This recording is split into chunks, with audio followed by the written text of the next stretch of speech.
Un espacio para abrir el corazón y contar historias de esperanza y valor. Conversaciones muy honestas y muy reales inspiran y animan. Carleando, carleando, carleando, carleando. Damos voz a historias desde el corazón. Carleando, carleando, carleando, carleando. Damos voz a historias desde el corazón.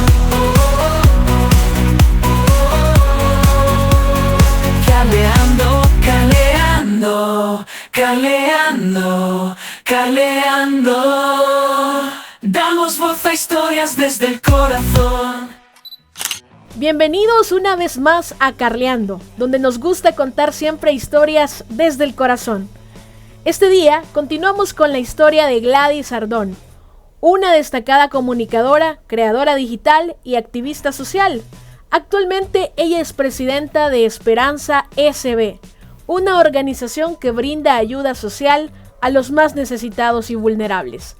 Gladys además es una vocera apasionada de la iniciativa Nuestra Voz, Nuestro Futuro de la Unión Europea, iniciativa que pretende alentar a los jóvenes a ser siempre agentes de cambio para lograr una mejor sociedad. A lo largo de su existencia, Gladys ha demostrado una notable resiliencia al superar tanto el cáncer como el síndrome de Guillain-Barré. Estas experiencias personales no solo han moldeado su perspectiva de la vida, sino que también han reforzado su determinación para ayudar a otros y abogar por el cambio social. Continuamos con esta interesante plática. Y me acuerdo que le hablé a mi mamá que yo me quería ir a bañar. Esa vez ya no me agarré el cabello, ya no hice lo que venía haciendo. Y fue como un día súper tranquilo, pero dentro de todo yo ya no sentía yo ya no sentía la garganta reseca, sino que yo sentía algo súper fresco. Entonces esa noche había pasado algo. Y dentro de todo, creo que omití una parte que fue súper importante. A mí dentro de esa semana incluso, a mí me dio tos. Y yo me acuerdo que, tener tos, estar sin agua y estar recién operado y de una cirugía que tenía varias cicatrices dentro de mi estómago, era tormentoso. Sí, entonces yo lo que hacía era que de verdad mi mamá fue un ángel. Yo agarraba a mi mamá y yo, para no toser, yo le mordía el hombro a mi mamá. Y de verdad que mi mamá tuvo mucha paciencia. Dios de verdad que la fortaleció mucho. Y esa era mi manera para no toser. Pero volviendo a lo del día que yo sentí que pasó algo, yo sentía mi garganta súper fresca. Y ese día llega el médico y iba con la silla nuevamente. Y se me queda viendo y se le queda viendo a mi mamá y hace una mirada sorpresiva y le dice a mi mamá: ¿qué le has dado a la niña? Y mi mamá: no le he dado nada. Y le dice: vos le has dado algo a la niña y si nos damos cuenta que le has dado algo, el hospital te va a demandar.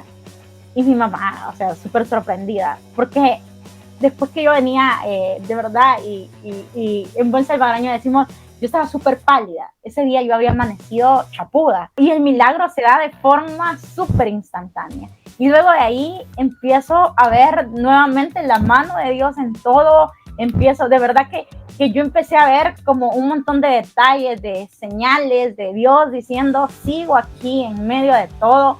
Tanto que yo veía que pacientes llegaban y ahí yo ya me levantaba y yo podía ir a compartir, a hablar con ellos.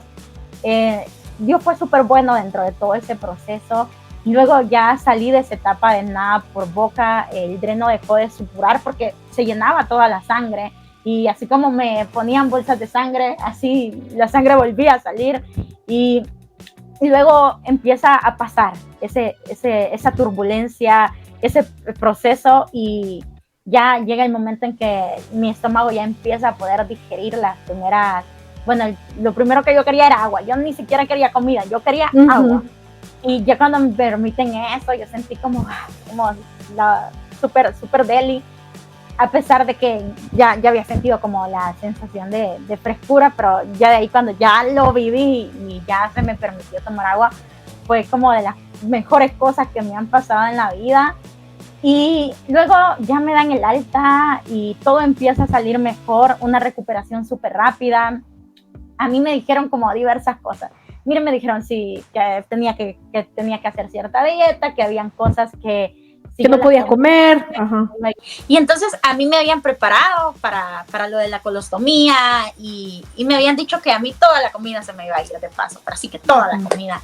Y sí, claro que como pacientes hay que cumplir ciertas reglas o ciertas dietas alimenticias, porque al final sabes que estos procesos de salud también dependen de cuidarse mucho, porque Dios puede hacer la obra, pero también ¿qué vas a hacer vos como ser humano para cuidar tu templo, para cuidar la morada de Él?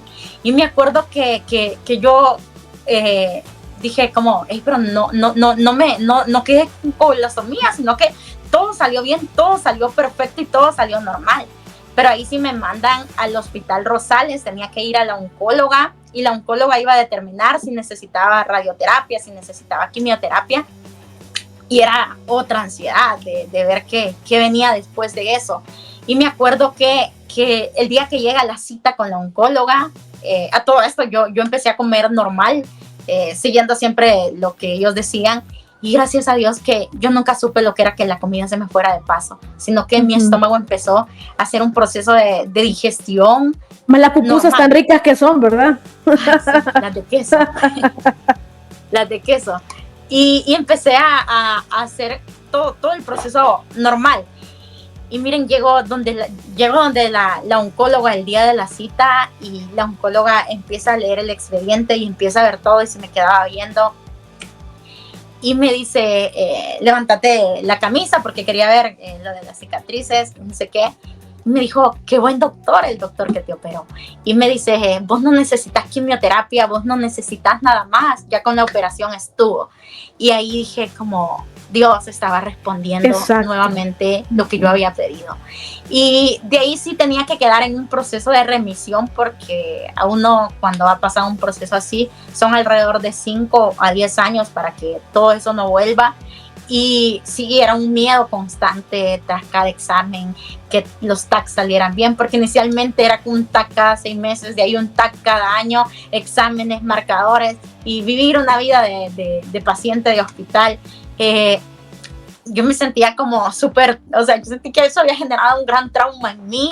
Habían exámenes que eran súper difíciles, que me traumaron un montón, y me acuerdo que yo decía como todo va a valer la pena y Dios está en control de todo. Pero también a la larga había veces que yo me deprimía un montón y que yo sentía que estaba tan sola, porque creo que es normal sentirse así y es válido sentirse así.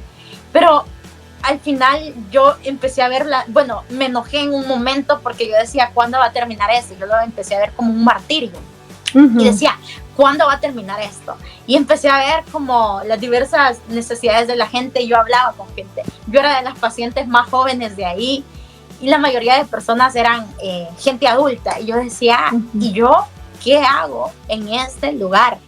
Y yo también, yo dije como siempre me iba a las esquinas porque yo no quería escuchar los procesos y los casos de los demás, pero porque a mí me daba miedo. No era porque yo estaba evadiendo, o quizás sí lo estaba evadiendo, pero por miedo a no enfrentar algo similar.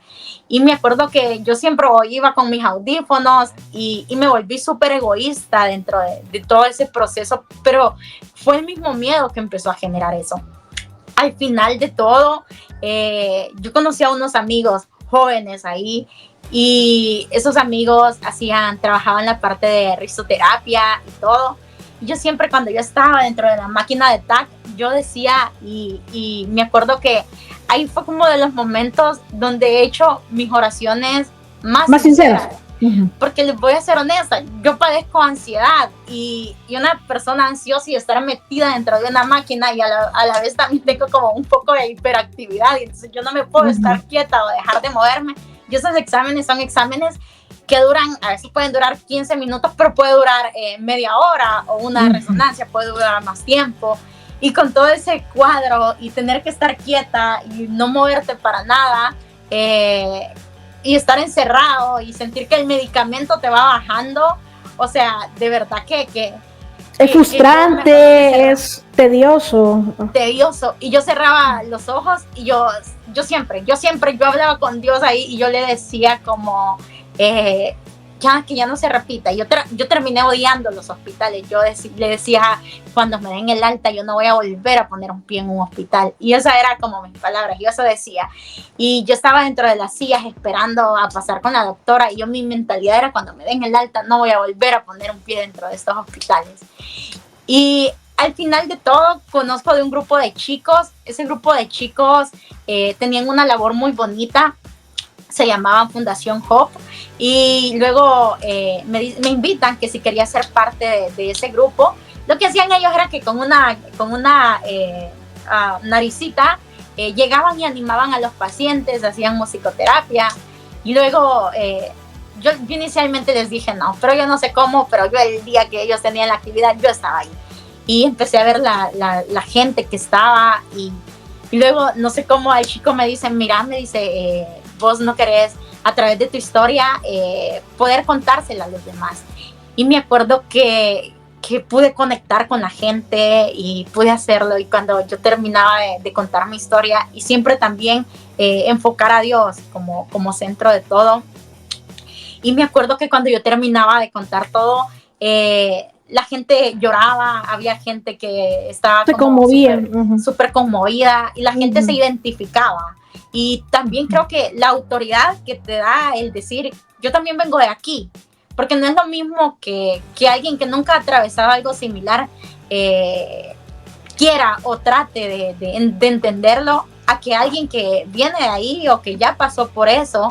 Sentí más empatía porque ya pasaste por ahí, entonces comprender de cierta manera a la otra persona. Exacto. Que la ve sufriendo, porque tú también sufriste en su momento con el proceso que viviste. Exacto.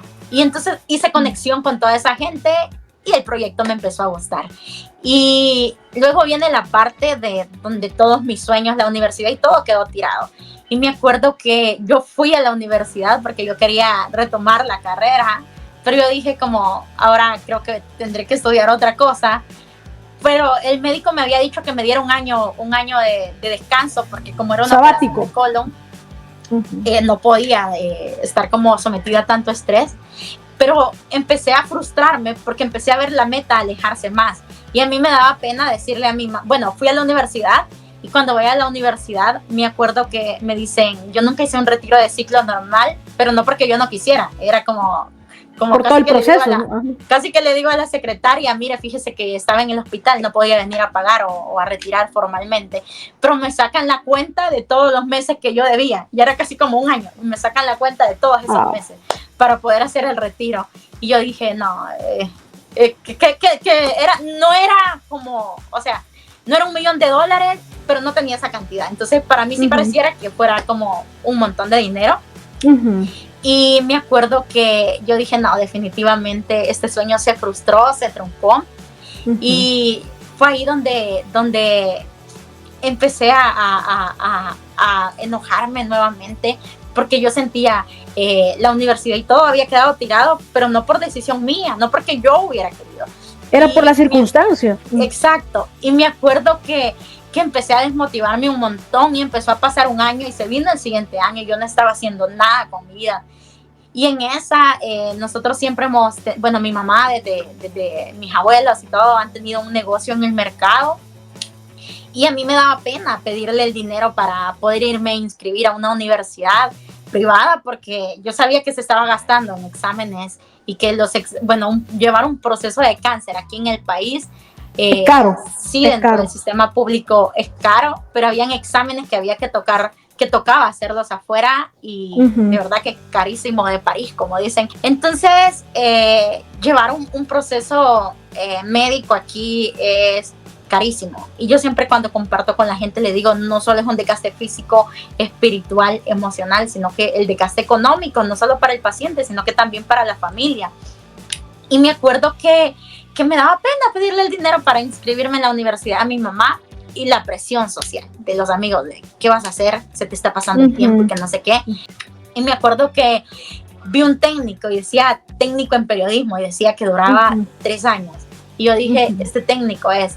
Y me acuerdo que empecé a querer estudiar ese técnico. El dinero no me alcanzaba, me daba mucha vergüenza pedirle dinero a mis papás porque yo decía, pero que tienen ese gasto y que no sé qué. Y es así donde dije como, decido como trabajar y estudiar para poder pagar ese técnico. Y ¿saben qué? ¿Por qué me fui por el técnico y no por la licenciatura? De verdad que fue miedo. Fue miedo porque yo veía que venían pasando muchas cosas y me daba miedo a no poder lograrlo, me daba miedo a que pasara algo dentro del camino, a que volviera todo y a que todo quedara tirado. Y entonces dije, yo creo que en 2 años tal vez no pasa nada. Y yo con la mente negativa y pesimista, y agarré ese técnico. Me acuerdo que una persona me ayudó a pagar la cuota, pero cuando yo tenía ese dinero, yo lo apoyé, yo hice una oración y yo encomendé todo ese proceso y todo ese camino a Dios. Yo siempre he creído mucho en encomendar los sueños y los anhelos en manos de Él.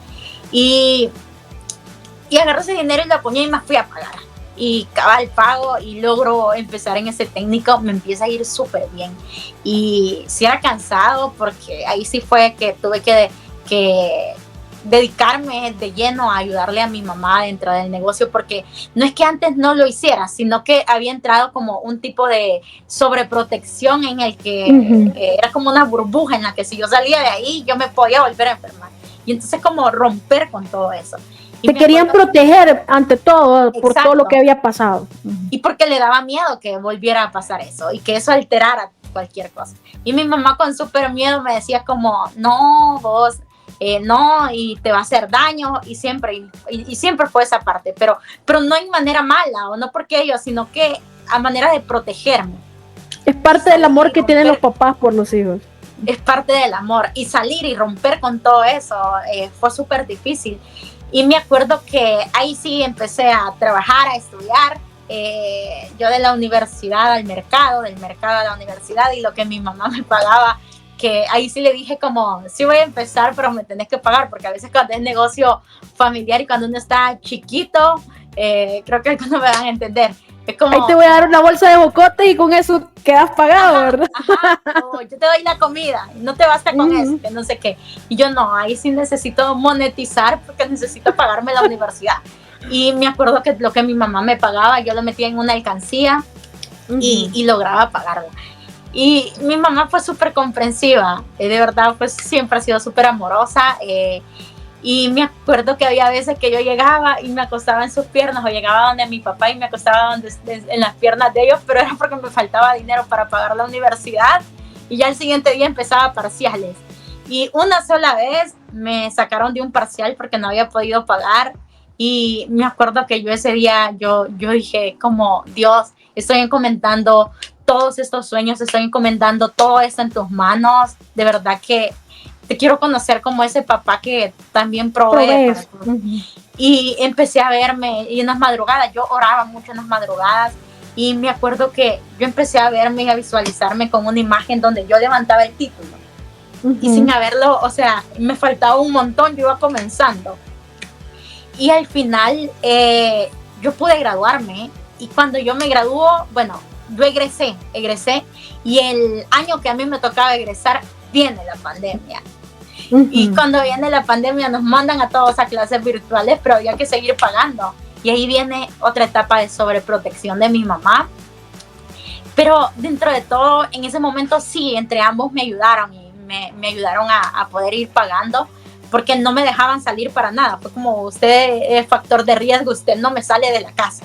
Y ellos, gracias a Dios que por sus trabajos, sí, ellos sí seguían saliendo.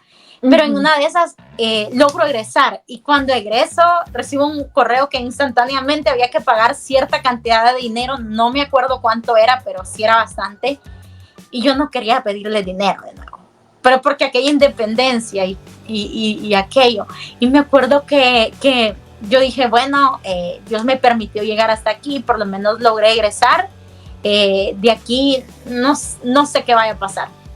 Yo había hecho una cuenta de Twitter, y esa cuenta de Twitter la había hecho por una tarea que nos habían dejado. Y me acuerdo que yo nunca había usado Twitter, y ese día yo tenía unas fotos que sí ya me habían hecho un reportaje, pero a manera por cuestiones de estudio de unos compañeros de una materia, llegaron a hacerme un reportaje y me habían hecho unas fotos súper chivas. Y me acuerdo que yo en una de esas madrugadas, donde ya el siguiente día tenía que pagar y donde yo no tenía los recursos para hacerlo, no tenía nada, y donde mis papás tampoco, o sea, en ese momento mis papás tampoco lo tenían, porque la prioridad no era esa. Y me acuerdo que agarré hice una publicación y agarré esas fotos y puse un tweet, que fue el tweet que se hizo súper viral y donde la gente empezó a conocerme. Y me acuerdo que puse esa foto y yo no sabía de reacciones, de interacciones, de likes, de no sé qué. Y ya era de madrugada y era un tweet de agradecimiento. Yo nunca dije, necesito que me ayuden, necesito que me apoyen. Hice una oración y es la oración de entrega nuevamente, donde Dios, te entrego todo esto y llegué hasta aquí y le di gracias por permitirme egresar, por permitirme llegar ahí, y me fui a acostar. Cuando yo me despierto unas horas después y vuelvo a mi teléfono, era sorprendente de tener, casi que solo me seguía mi catedrático y como 2 compañeros más, de tener 3 seguidores. Yo ya tenía... Eras tendencia. Ya tenía como 5,000 seguidores y mi nombre era tendencia dentro de Twitter. Y empecé a ver y las reacciones eran súper... Y yo tenía mi bandeja de DM llena y una persona, gracias a Dios, que ese mismo día me depositó, y no me depositó solo para, mire, pague porque era un proceso de 6 meses, pague solo el primer mes o la matrícula, sino que me había depositado para todo ese tiempo, para las fotos. Persona quien de verdad que gracias si llega a ver esta entrevista. Y me acuerdo que pude graduarme, pude hacerlo el día de mi graduación. Por ser pandemia, era como una invitación bastante cerrada. Y invité a mis papás siempre por su trabajo no pudieron acompañarme, pero yo dije, esto no me va a enojar, porque yo salí y yo vi como compañeros con globitos, su familia esperándolos con globitos y no sé qué, y yo me fui con el grupo de quienes no había llegado nadie por ellos, y nos fuimos a comer pupusas, y luego me fui para el mercado, y cuando me voy para el mercado, yo empiezo a tomarme fotos con mi mamá, y todo se volvió viral, y la gente como que los medios estaban esperando, y ahí fue como que me había graduado y las noticias y todo. Esperé que mi papá viniera, les enseñé el título, se lo traje a mi abuelita sin saber leer ni escribir, y mi abuelita empezó a sobar la foto y empezó yo, y pareciera que estaba leyendo lo que decía, y súper lindo. Pero de ahí venía, ¿y qué más va a ser de mi vida? O sea, sí, ya me había graduado, pero ¿qué otra etapa venía? Y esa tarde me llama el rector de la universidad, con quien también estoy súper agradecida. De verdad que sí, lo mejor que me pudo pasar, y de verdad que sí tengo que decir el nombre, estudiar en la UTEC, en la Universidad Tecnológica, y me llama el rector y me dice, wow, hemos visto su historia, estamos súper sorprendidos, una chica resiliente, y la universidad le quiere ofrecer una beca. Y me dice, y no una beca cualquiera, una beca completa, así que elija la carrera que usted quiera. Y así fue como dije, es una oportunidad para seguir con la licenciatura. Y bueno, sigo con la licenciatura a través de esa beca. Qué interesante. Me puse a pensar como, ¿y qué viene después de esto? O sea, sí, yo siempre he sido de, ¿qué viene después de esto? Creo que la misma ansiedad uno lo hace como pensar en eso. Salir de la zona de confort, ¿no? O sea, ya tengo esto controlado, pero tengo que avanzar y seguir construyendo más cosas. Exacto. Y también que yo siempre he sido una persona que me gusta como autorretarme. Ya logré esto, pero ¿qué más vas a hacer? Y entonces me acuerdo que empecé a pensar como, ¿qué más viene aparte de esto? Y en ese tiempo dije, y empecé a ver que las redes sociales, así como ayudan, así hay gente que es muy cruel. Porque a mí me ponían comentarios súper lindos, pero así también me hacían comentarios que no eran tan lindos. Y me acuerdo que había gente que decía como, es la historia de muchas mujeres y que no sé qué, y es la historia que todos están pasando. Yo no sé por qué a esa bicha le dan tanto real. Sí, empezaron a comentar y a hablar súper mal. Y de ahí alguien hizo un comentario que sí me marcó un montón y puso, la gente del mercado, porque a veces generalizamos a la gente y tenemos el peor concepto de las señoras del mercado, pero alguna vez se han sentado a conversar con ellas, creo que nunca lo han hecho, nunca han conocido sus historias. Y yo que vengo de ahí también sé que ahí hay gente muy buena, ahí hay gente profesional, o sea, es más que aquel concepto que tenemos de las señoras enojadas o aquello que empezamos a querer ver de menos a las personas. Es gente que incluso se esfuerza más porque tienen que madrugar más para sacar sus productos.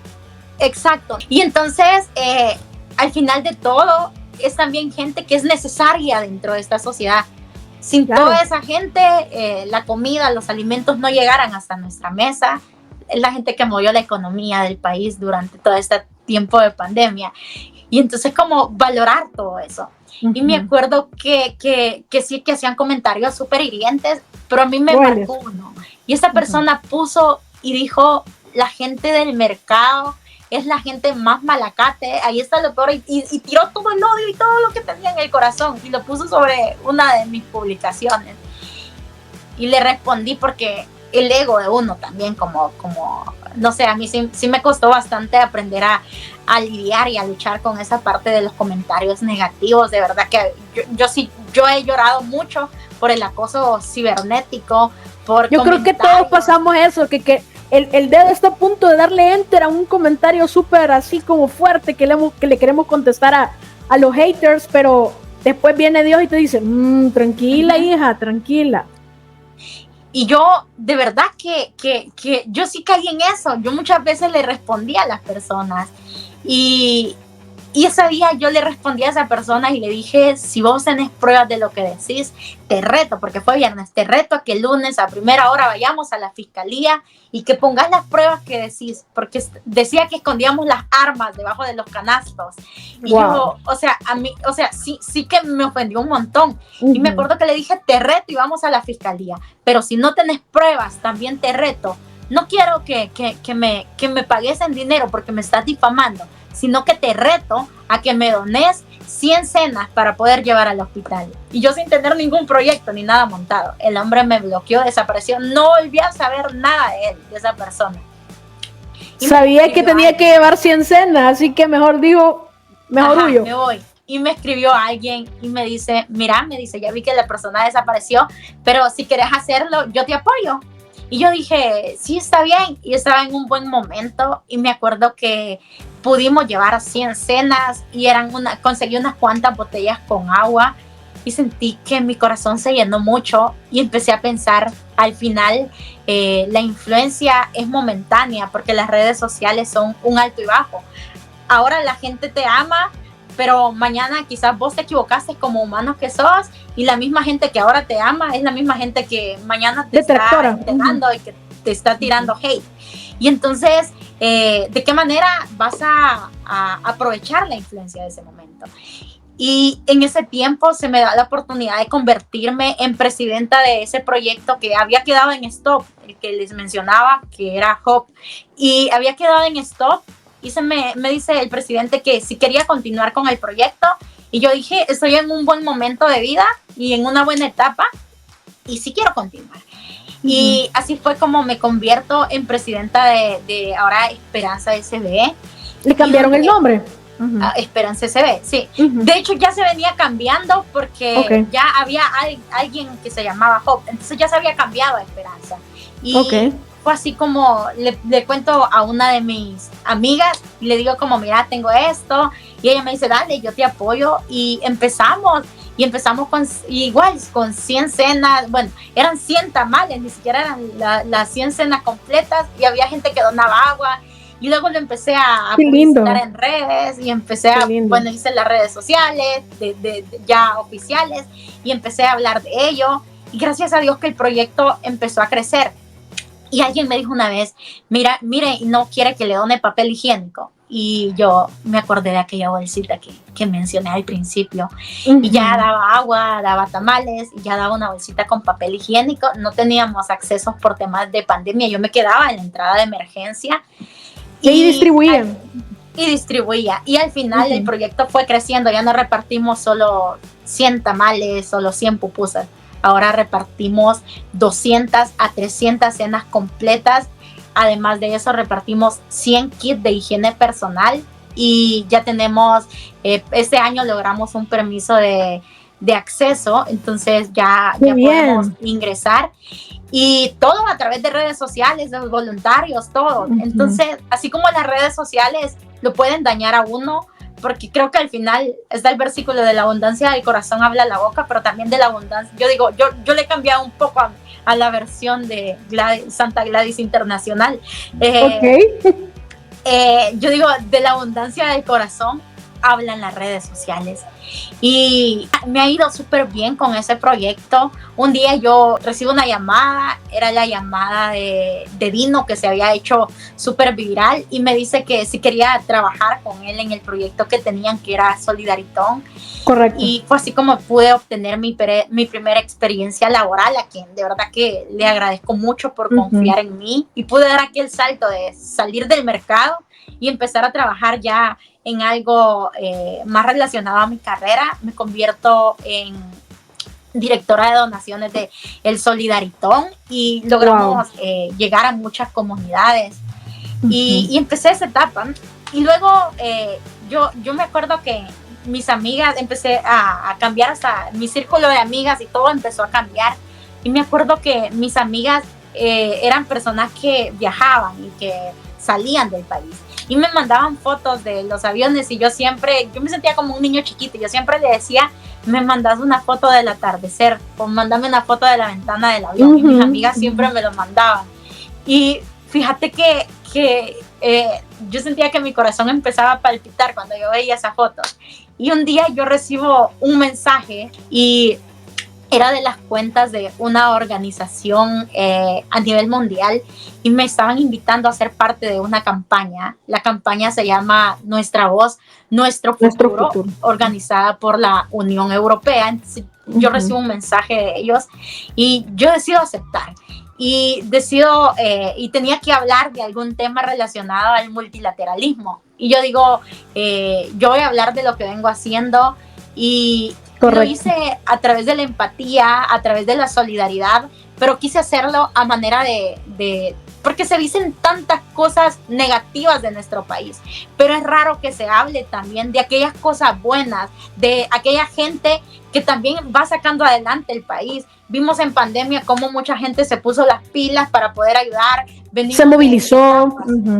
Y venimos de etapas complicadas, y sí se dicen muchas cosas feas, se dicen muchas cosas malas, pero ¿por qué no hablar de la gente? ¿Por qué no hablar de la solidaridad? ¿Por qué no hablar de cómo los mismos salvadoreños hemos vuelto y está aquella imagen que alguien creó de los mismos salvadoreños hemos vuelto a armar pieza por pieza aquel mapa que parecía destruido? Y dije, y lo quiero hacer de la solidaridad y motivar a la gente a hacerlo.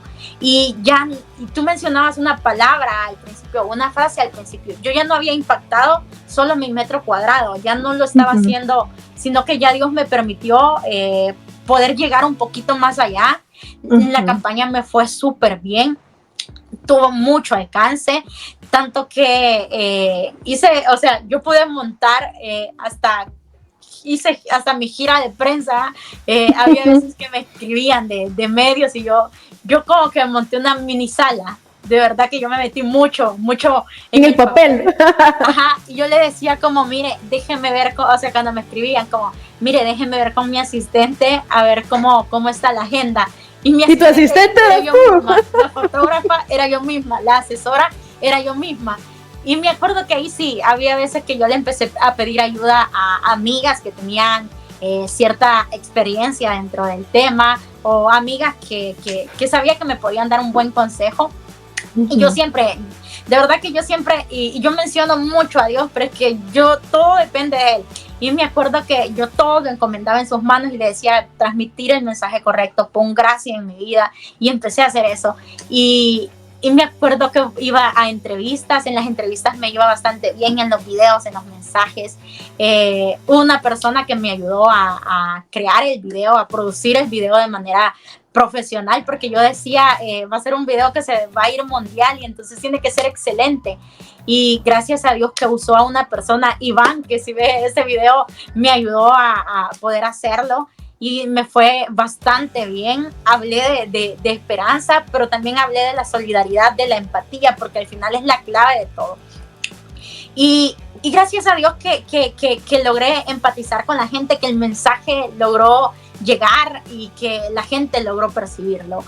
Yo creo que porque hablaste de corazón a corazón y no tanto de mente a mente, creo que esa fue la clave. Y obviamente lo que tú dices, la gracia que Dios pone en ti. Exacto. Y un día me voy a una entrevista y yo en esa entrevista me acuerdo que yo sentía mucho miedo porque yo no lograba dominar al 100 los temas que estaban hablando, y ahí iba como aquella, me agarré como el revuelo del pantalón, de la pierna, y dije como Dios, dame de tu gracia. Y me acuerdo que en esa entrevista yo sentí que no me había ido bien, y cuando yo salgo de la entrevista todos me estaban felicitando y fue como wow, lo hiciste súper bien, y yo sentía no lo hice súper bien. Y esa noche recibo un mensaje y era del Servicio de Acción Exterior de la Unión Europea, del Servicio Diplomático de Acción Exterior, y me estaban invitando a ser parte de un seminario de comunicación estratégica diplomática, y donde íbamos a compartir de la campaña. Pero el seminario no era en El Salvador, el seminario era en Austria, y me decía que estaba invitada a eso, y yo súper ilusionada, súper emocionada, y cuando yo vengo, y siempre uno lo primero que hace es contarle a sus amigos, y vengo y le cuento a una amiga, y viene, y mi amiga tratando de aterrizarme y me dijo, ¿y tenés el dinero para viajar? Y yo dije, no tengo el dinero para viajar. Y viene y empiezo, y dentro de todo, y empiezo nuevamente a decir, Dios, pero es que si me han invitado, que sea con todo pagado, que tú te encargues de cada detalle, tú sabes que no me dejes avergonzada, que no me dejes solo ilusionada, que me reconfirmen si la invitación sigue en pie o no. Y eso fue como fue como en mayo, y pasó un montón de tiempo, el evento era en diciembre, y ya no volví a saber más. Dentro de ese tiempo pasaron un montón de cosas, mi abuelita, que era alguien súper importante para mí, fallece, y pasan un montón de cosas. Y al final, ya llegando la fecha, recibo una carta, y era una carta de invitación, y la carta decía que me invitaban a ese evento, y venía un apartado que decía, la parte invitante se hace cargo de los costos de viaje, viaje de avión. Tu oración contestada. La oración contestada, pero hasta literal, yo siempre digo que yo tengo que enmarcar esas cartas un día, porque es como Dios reafirmándolo. Y ellos se encargaron de todo, y mi primer viaje fue hasta Austria, hasta las Europas. Y un viaje súper larguísimo, un viaje que cuando yo le conté a mi mamá, y de todas las horas de vuelo, mi mamá me decía, ¿estás segura que quieres ir? Está bien lejos, vos nunca te has ido tan lejos. Y yo, sí, mamá, quiero ir. Y cuando íbamos ya el día que tocó viajar, de verdad que yo no tenía ropa, o sea, ropa para viajar. Dios me ha puesto un grupo de amigas, de ángeles, que me abrieron su closet porque era temporada de invierno, de frío, porque era diciembre. O sea, aquí en medio hace frío y yo ando hasta engorrada y todo. Yo ahí no tenía ni ropa térmica. Mis amigas abriendo sus closets, buscando lo que me quedaba, prestándome maletas, prestándome todo, literal. Y me acuerdo que me voy, y cuando llego al aeropuerto, yo me sentía súper feliz porque era mi primer viaje. Y cuando llego al aeropuerto, a la entrada, mi mamá le dice a mi hermano que nos regresemos, que cómo yo me iba a ir tan lejos. Y yo le dije, mamá, ya la decisión está tomada, o sea, vuelvo. Creo que me iba a tardar como 3 días o una semana, y le dije, no me voy de por vida, así que yo sí quiero ir. Y me acuerdo que nos abrazamos y todo, me fui. Y hice escala en España, pude estar varias horas, entonces pude conocer por lo menos el aeropuerto. Y luego, que es bastante grande, y se pierde la gente. Sí. Y Dios se encargó Dios se encargó hasta de proveerme hasta el transporte de cuando llegué a Austria hasta el hotel. O sea, de verdad, de venir de un lugar donde me tocaba como dormir apuñada con mis hermanos en un cuarto de esos comunes, a llegar a un hotel de lujo donde yo tenía mi propia suite. O sea, todo fue súper chivo. Wow, soñado, chivo. Soñado, hermoso. Y cuando yo empiezo a ver, o sea, yo me quedé despierta porque yo quería ver la etapa del cambio del día a la noche. Dios me permitió verlo. Y me acuerdo que yo me tomé una foto que después también se hizo viral. Y fue una foto que decía, un día puedes ir en la puerta de un microbús y al otro día ya se permite ir en la ventana de un avión. Yo me viajé en ventana de avión y para mí era un sueño, de verdad. Y pude ver todo eso y luego conocer ese país, una etapa súper linda porque era una etapa de mercados navideños. Y gracias a Dios que mi mensaje y lo que llegué a transmitir a la gente también le gustó. Yo no sabía de todo el alcance que habíamos tenido y que habían seleccionado solo 6 personas a nivel mundial. Y dentro de esas 6 personas, Dios había permitido que eligieran a Gladys Ardón. Y al final, yo seguía con la campaña, yo seguía con los proyectos seguían creciendo, la universidad y todo. Y el año pasado recibo otra invitación y esa invitación era para ir era en el marco de la cumbre CELAC y también habían elegido solo a cierto grupo de jóvenes y dentro de esos elegidos estaba Gladys Ardón nuevamente, pero esta vez yo no iba a viajar a Austria, sino que esta vez iba a viajar a Bruselas.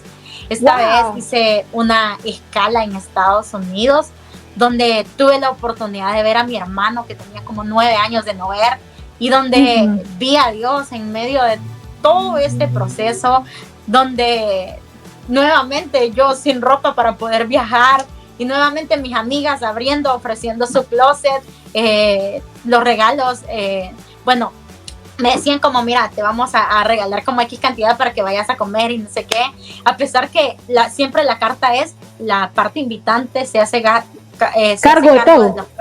Entonces todo está incluido, pero o sea, Dios me ha dado como tanta gracia y tanto favor que incluso para aquellos antojitos, aquellas paletas que quería comerme en la calle, entonces fue como súper chivo. En el primer viaje debo de admitir que por mi inexperiencia yo no sabía que tenía que en el hotel daban lo de la comida, pero había buffet y que había cierta hora. Y entonces yo creí que a mí me iba a tocar pagar esa parte. Y porque se hablaba otro idioma que es inglés y hablaba alemán. Y yo, o sea, antes hablo el español.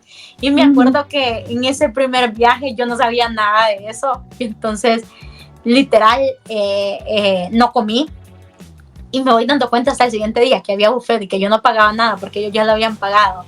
Entonces, pero también son lecciones de aprendizaje y llegué y vi las mesas súper llenas y ver que podía comer de todo lo que yo quería y de ahí empezar a ver, o sea, venía de tiempos que mencioné anteriormente donde nos había tocado a veces solo comer un tiempo de comida, donde habíamos aguantado hambre, donde yo había abierto la refri, a veces uno solo encuentra la tortilla dura como que es concha y una botella con agua helada, ¿verdad? Que siempre tiene que estar y el carbón para que la refri no huela mal y estar ahora en una mesa donde había de todo y íbamos a eventos, a cenas donde había de todo y donde podía comer y tomar de todo y ahí se da cuenta uno que el proceso y que todo vale la pena. Luego viene este viaje a Bruselas e igual aquí como ya iba más ensayada desde el primer día que me levanté, mi sueño era probar los waffles, que los mejores son los de Bruselas según dicen. Y lo pude comprobar y lo primero que hice al levantarme la primera mañana fue probar los waffles y sentirme que estaba ahí, pero a la vez compartir y transmitir como ese mensaje de ayudar, de saber que los jóvenes podemos ser agentes de cambio y que tenemos un gran compromiso con nuestro país, con la sociedad, también una gran responsabilidad. Y me acuerdo que hablábamos y compartíamos con todos ellos y entonces fue el segundo país que se me permitió conocer, bueno, el tercero porque entré a Estados Unidos, que se me permitió conocer y Dios siendo tan lindo, tan fiel dentro de todo eso. Este año me renovaron dentro de la campaña, así que sigo siendo parte de la campaña donde en fechas claves enviamos mensajes al mundo y donde llegamos ya no solo estoy llegando a mi metro cuadrado, que era mi familia, que era el mercado, que eran mis redes sociales de personas dentro de mi país, sino que también ahora me permite ser mundial, porque ahora puedo que las redes sociales de las diversas instituciones mundiales de ellos me puedan compartir y que más gente pueda entender y conocer acerca de mí, de mi historia, pero también acerca de los proyectos que se vienen trabajando, y también hablarles acerca del tema de la solidaridad, de cómo la educación te puede abrir puertas, de cómo las niñas también pueden luchar por sus sueños y salir de aquel círculo en el que creo que a veces se nos educa que las niñas estamos como para las cosas del hogar y que vos no puedes soñar, porque para vos se te hace como un poquito más difícil el camino. Se te limita a tareas del hogar y bueno, tu realización es casarte y tener hijos, y eso hasta ahí llegaste. Pero ahora vemos que también la mujer puede desarrollarse en todas las áreas de la ciencia, de la tecnología. O sea, hay un mundo de posibilidades y Dios nos ha dotado de inteligencia, y ¿por qué no usar esa inteligencia para marcar el territorio donde estemos, el metro cuadrado o fuera del metro cuadrado también? Exacto, y ahí fue como me convierto en vocera de la campaña. Y creo que ahora mi mayor mensaje es para los jóvenes, porque de verdad, cuando a veces tengo la oportunidad que me inviten a universidades o a eventos a contar mi historia, pero también de hablarles sobre todo a las niñas que pueden lograr todo lo que se propongan, que las oportunidades están, que confiar en Dios te abre muchas puertas, pero también hay que dar un paso de fe, y el paso de fe es qué vas a hacer para lograr todo eso. Y al final creo que son 3 cosas que van de la mano: el tocar esas puertas, el insistir y el luchar por lo que querés, y sobre todo poner a Dios como la base principal y como el centro de todo, porque al final la gloria siempre, yo siempre le digo, la gloria siempre se la tiene que llevar Él. Porque, como dice Tito el Bambino, la gloria es de Dios, te lo dije. La gloria es de Dios, así es. Y ahí seguimos. Ayer estuvimos nuevamente en el hospital. Ahora ya no solo estoy llegando a un hospital, sino que ahora ya tengo acceso a otros hospitales. Ya estoy por terminar un ciclo más dentro de la universidad. Ahorita me faltan 8 materias. Si logro pasar estas 3, ya solo me faltarían 5 y ya estaría casi que a un ciclo de poder egresar. Y gracias a Dios que ya no tengo como aquella preocupación de no tengo el dinero para poder pagar la mensualidad y aquello, y como sentirme como tan dichosa y tan bendecida de no tener que preocuparme por eso, porque Él ya se encargó. Y de ahí yo quería cambiarme de trabajo, porque dentro de Solidaritón, que fue el primer lugar que me abrió las puertas, pero yo ya había logrado como el rango máximo, que era directora de donaciones, y dije, pero yo quiero adquirir nuevas experiencias. Gracias a Dios se me dio la oportunidad de estar ahorita estoy en una agencia de publicidad, donde también gracias a mis jefas que han confiado en mí, y donde estoy adquiriendo nuevas experiencias, donde estoy aprendiendo un montón y donde estoy también creciendo. Creo que tu historia nos ha marcado a todos, nos ha dejado muchas lecciones de superación, de confianza en Dios, de que no hay que rendirse ante las adversidades, porque a veces las adversidades son para sacudirnos nada más y sacarnos de la zona de confort y llevarnos hacia el lugar donde Dios nos quiere tener. Así que agradezco el tiempo que nos has dado a Carleando. Créeme que esta es de la entrevista más larga que he tenido, pero ha sido súper nutrida porque nos has abierto tu corazón, nos has contado todo lo que has pasado, y verte ahora feliz, verte ahora plena, porque se te nota, o sea, que disfrutas lo que haces. Créeme que eso es chivísimo, te felicito porque te has incluso superado a ti misma, y eso creo que es lo que todos debemos hacer, no tratar de superar al fulano, al mengano, a la mengana, a la sultana, sino nosotros somos los que debemos superarnos a nosotros mismos. Nada más quiero cerrar, que dejes las redes sociales de Esperanza por si alguien se quiere sumar y también donar, o también unirse a un día que ustedes vayan a dejar comida o vayan a dejar kits, también lo puedas hacer, puedas dejar las redes y por supuesto te puedan encontrar para que más personas se sumen a este movimiento. Recordad que no da el que tiene, sino que da el que quiere. O sea, no es que yo tenga bastante y como tengo bastante, solo así voy a poder dar. No, o sea, se trata de que lo poco o mucho que tengas, vos lo querás compartir con el resto de personas. Así que te dejo este espacio para que dejes tus redes y así nos despidamos de este podcast.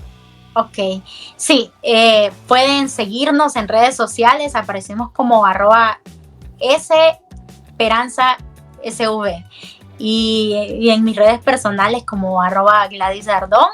Y la forma, como tú decías, a veces creemos que hay que tener un montón de cosas para poder ayudar, o esperamos como cuando tenga carro, cuando tenga no sé qué, no, de verdad que yo soy el testimonio de yo no tengo los recursos para tener un proyecto tan grande, ni siquiera tengo vehículo aún, pero al final cuando confiamos y depositamos esos proyectos en Dios, Él se encarga de todo.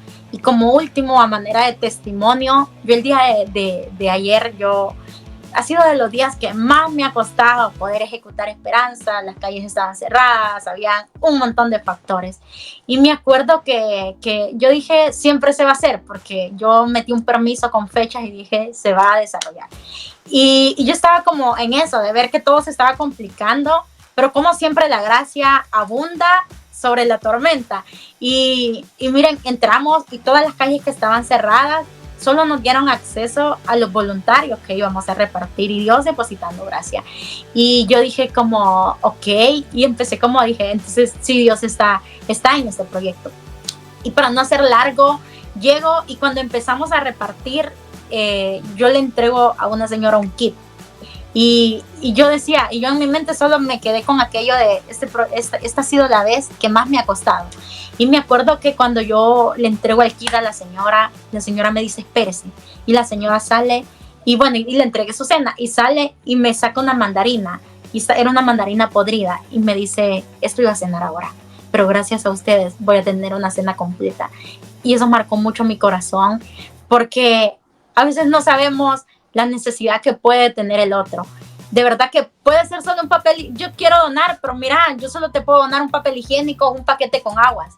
Es que no sabes la dimensión que puede tener ese papel higiénico o la necesidad de un solo rollo de papel higiénico que está teniendo algo, un jabón, un champú, y entonces son formas en que lo puedes hacer. Y si querés también sumarte un día como voluntario, también pueden escribirnos @esperanzasv en Instagram, en Facebook, y nos encuentran también en Twitter. Y darle las gracias a Carleando por abrirme las puertas o por prestarme los micrófonos de este programa tan lindo, donde sé que va a llegar a muchas personas. Así que gracias, Carla, para mí un privilegio poder haberles acompañado. Para nosotros es un gusto y siempre que quieras venir, son más que bienvenidas. Así que las puertas de Carleando siempre están abiertas para ustedes y siempre que quieran compartir algo con toda la audiencia, pues lo pueden hacer. Así que gracias nuevamente a ustedes que nos están viendo, que nos están escuchando también en la radio. Si ustedes desean apoyar este proyecto maravilloso, pueden hacerlo. Ya Gladys dejó sus redes sociales, usted puede comunicarse con ellos.